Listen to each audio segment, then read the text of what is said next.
Manager of Cambridge University Botanic Garden. Hi there. Well, thanks a lot for inviting me, Harvard, and good to see everyone. I'm going to do. We had a meeting a week ago actually in Scotland where Harvard was there, and I kind of did two different talks. So I'm kind of trying to hybridise the two together. So apologies to Chris and Harvard's own fault for inviting me. Just thought I'd do a very quick introduction to who we are. Cambridge Botanic Garden. This is our current site. We moved to this site in 1846. We were at a former site further into the city, and the original garden was set up in 1762. We're 16 hectares. I normally work in acres, so I had to go and look up how many hectares we were. We're about 16 hectares. We've got about 22,000 accessions, representing around about 8,000 taxa. We've got 25 horticultural staff, 50 or 60 staff in all total, and I do generate 11 different label formats.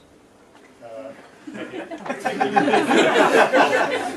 the statistics. Yeah. So we just got to kind of get all that stuff. We're very recently moved to Iris, so we moved to Iris in January. And still kind of working our way through the system and learning what we're doing. So it's been great to talk to all you guys about that. Okay, I'm going to just do a quick kind of discussion about, well, maybe a discussion about our labelling process. We've been trying to get our work out the most efficient way of generating labels. All our horticultural staff have access to computers, and all of them update the Iris. So we kind of get them to buy into the software. And we've done this. We were on BG base before that. We've been on BG base since 1999. And so we've always said all the Hortus staff have got to have a computer on their desk, and they're responsible for their records and ordering labels and everything else. So we need to come up with an efficient way for them to order labels. We then have a label technician who then generates the labels for us. And so we're looking at Iris and trying to work out the best way of doing it. Now, as all of you know, as Iris users, there's more than one way of generating labels. You go through tasks, you can go through items, and there's a few other ways as well. So the task to go through items seems to be the nice, simple way. You just say, okay, we want a large label, we want one of it, and we want, and it's required. So you put it down as required, and that's fine. We can generate those. That's fine. The problem with that is because we've got potentially 25 different people ordering labels.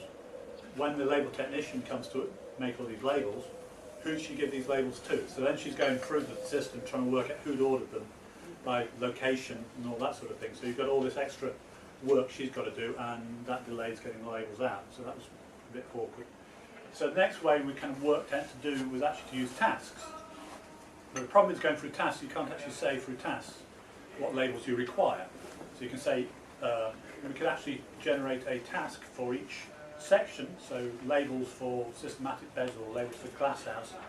So you can have they can go in and generate a load of labels they want from there, and then we can run those off. But that doesn't tell the the label technician what sort of label she wants. So you've got these two systems, both of which work well for different things, but neither of them have all the information we want on them.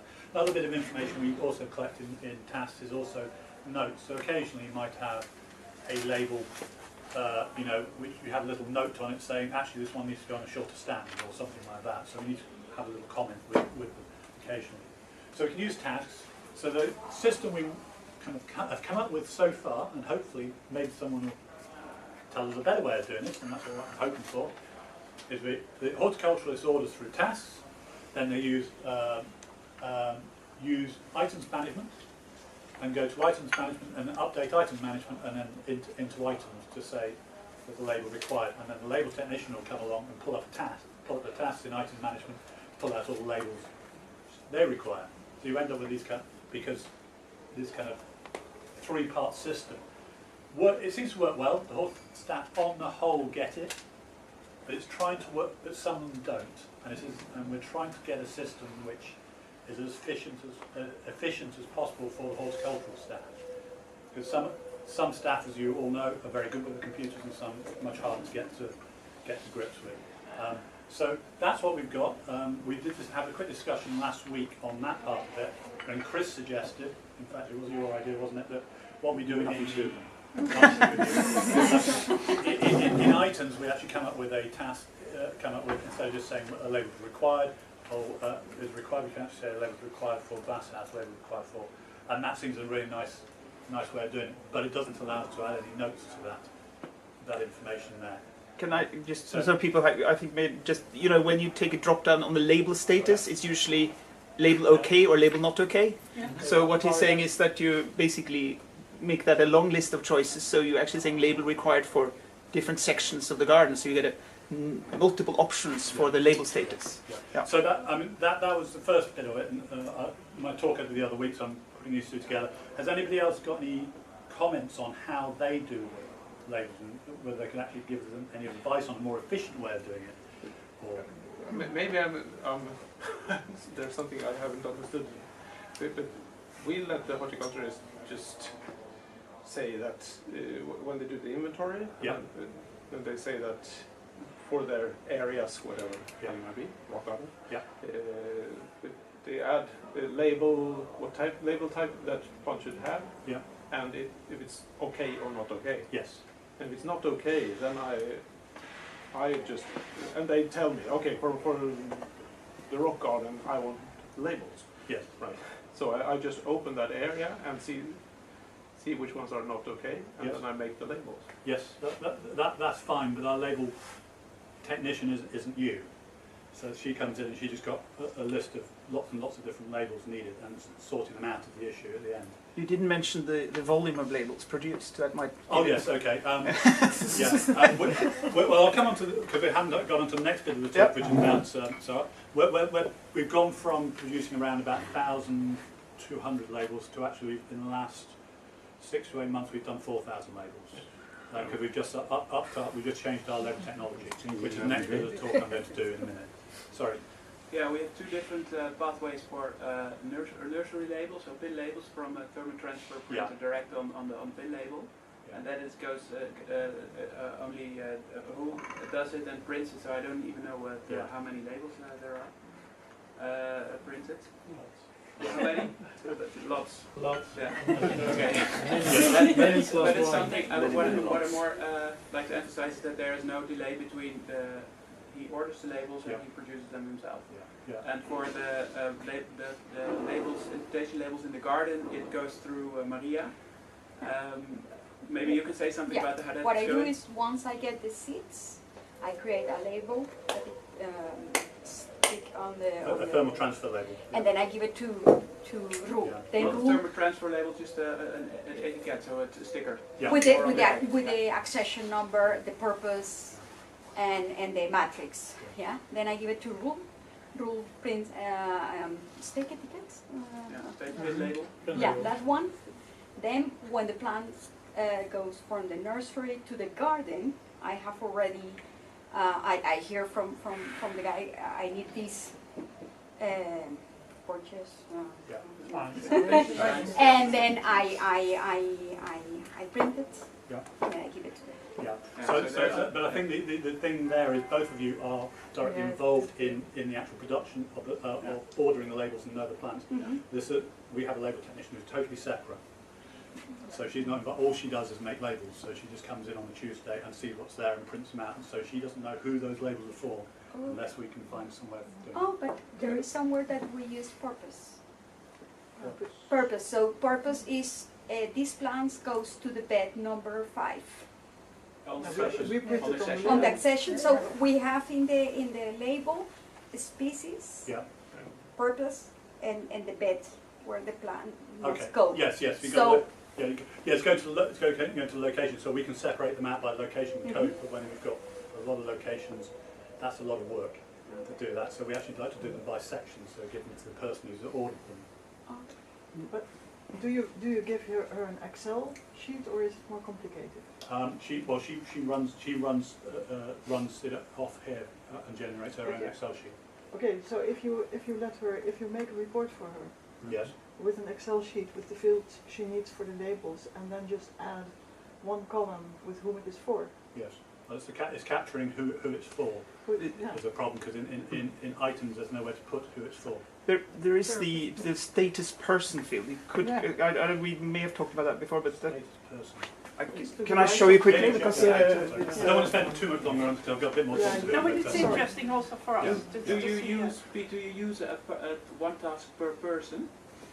Well, that's why we got with the system. We got to one task per section.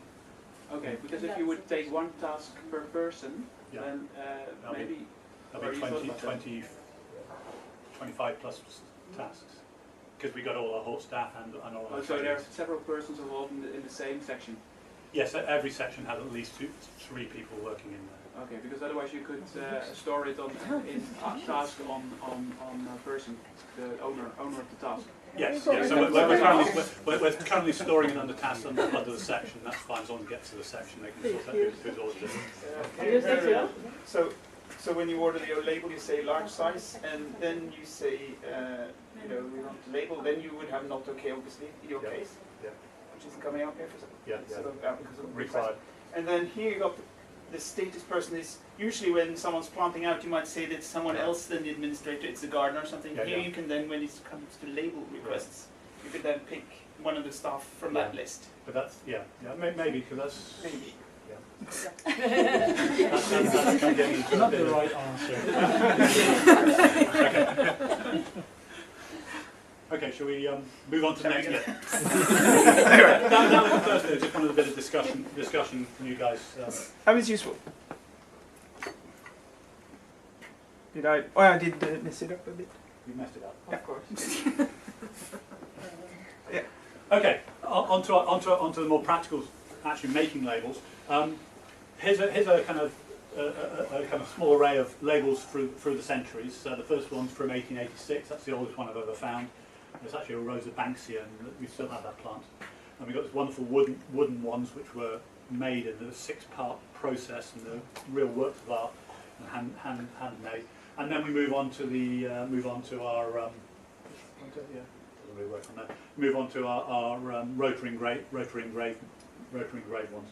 So the bigger ones and older rotary engraved ones, then smaller rotary engraved, and then the 2 ones on the right are ones we're generating straight from our latest toy, which is our new laser engraver. That's what we used to use.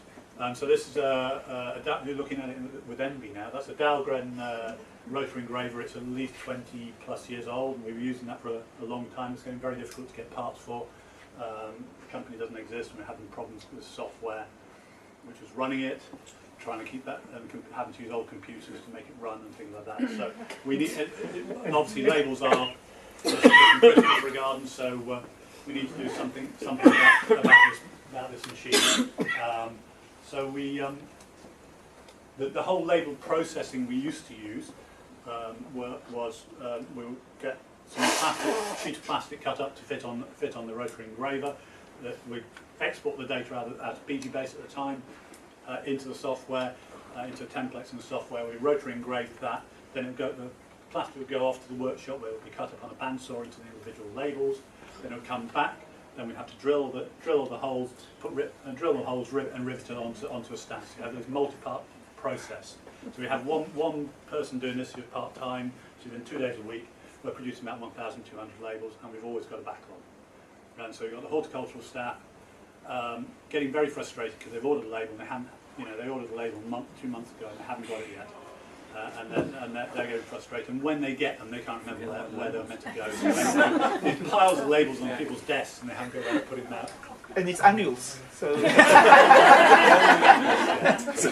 just on the last layer. So we kind of looked at the whole process, and this is actually pre-Iris, I have to admit, but it makes no difference because at the end of the day, data's thrown out of the database.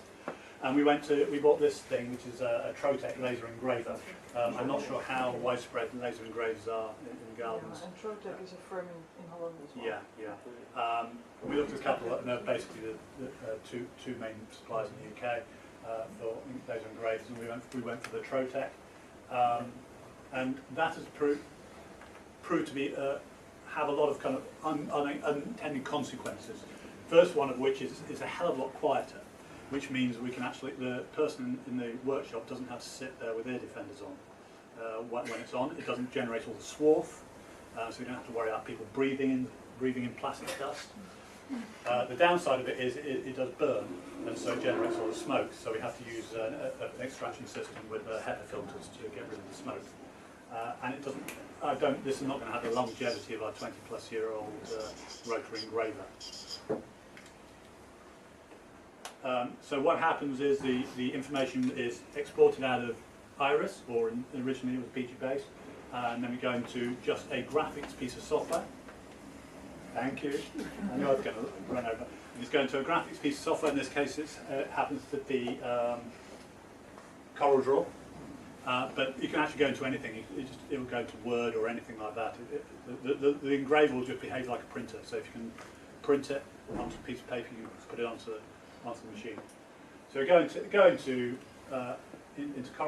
into a template, mail merged into a template, and then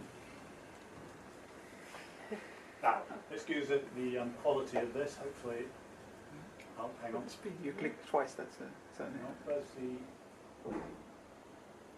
Fast work. Yeah, I meant to make it play. It's a video, but I can't see a button. Can't see a button to make it play.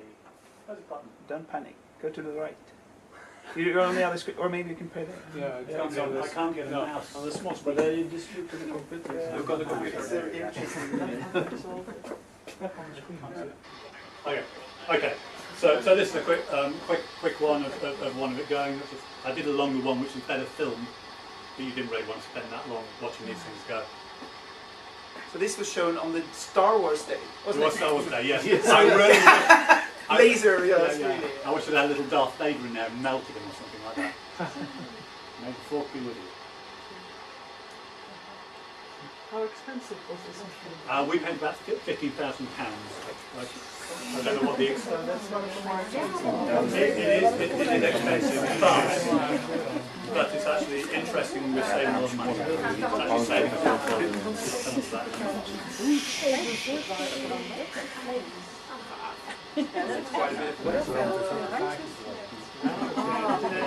That's okay. So that is the label done now. That's the entire process. If you need holes or anything like that, we'll put that in as well. If you need a bit of a stand on the bottom, we'll put that in as well. Excuse me, so the rest of the label, what is left of the label, you throw away? Well, we can actually reuse that because it doesn't have to be clamped down or held anything. As long as you see the little red dot there. If we had a small label to do, we just put the red dot over there. We can reuse that bit. So we try and minimise our wastage. It's about 40% waste. But do you actually do those little bits? We have a similar system, and they are 60. No, yeah, 60 centimeters by. Yeah, we have big sheets. And always fill them with label. We try and utilise them. We actually don't have very much waste. We probably have less waste with this than we did with the because we can actually position the cursor exactly where we want to start. On the old one, you had to position it and clamp it. And you had to leave space around the edge of the clamp. Yeah, so your example was just some scrap you had lying around. So I just deliberately once because I didn't think you'd want to see me do it. We want a whole one. 20 minutes later, you're done. Slow TV. Yes. Slow TV. And then we moved on to these slot-in labels, slot-in stands as well. Which again, so we take the label off, just slot them in. One of the other advantages because we can slot them in, we can get with the laser engraver, we can get much more accurate cuts, so we can make these really snug, so they fit. You can just adjust it about 0.5 millimetre or whatever to make it nice and snug. When you're cutting off on a bandsaw, you can't be that accurate. Right. So I mentioned the cost is about £15,000 for this. What we found was the speed at which we can generate labels. Like I say, we've gone to 4,000 labels in the last 6 or 7 months. We can literally have the horticulture can order it in the morning, and they get them they can get them in the afternoon. So straight away we get the hort staff much more engaged with it. They're more willing to order labels, so therefore they're going onto the system more, and they're more likely to order it as well and get stuff done because they can get the labels straight away. They get them in smaller batches and they remember where things is, so that's much more efficient. Our label technician, she's employed 2 days a week, and we suddenly discovered that she didn't need 2 days work. So we now got her doing other things. We've got an extra day's work out of her. So we're doing other things. So we have this kind of unintended kind of consequence that the whole system has become much more efficient. The labels are actually slightly thinner as well, so it's cheaper. So on the whole, the investment is big, but actually the returns on staff time have actually been quite remarkable. Okay? That's it. Good. Yay.